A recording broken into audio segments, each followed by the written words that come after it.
तो मकर संक्रांति चली आम घरे पिठा तैयारी आरिसा पिठा।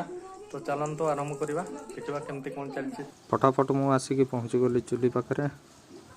बर्तमान गुड़ को आम छेचिकी गुंड करदे पानी पकईदे गरम पानी किसी समय छाड़ीदे।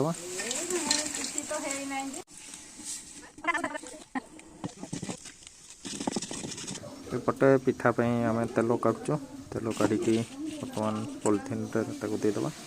गोटे पाग हो गला आमर चूना पकईबा। बर्तमान चूना को भल भाव में गोड़ीदे गोड़ा सरी जाइए। तो बर्तमान आम पिठा काढ़ा काढ़ला गोल गोल पकईबा। एपटे आमर पड़ी खसा खसा उपर पकईबा। एपटे तेल गरम हो गला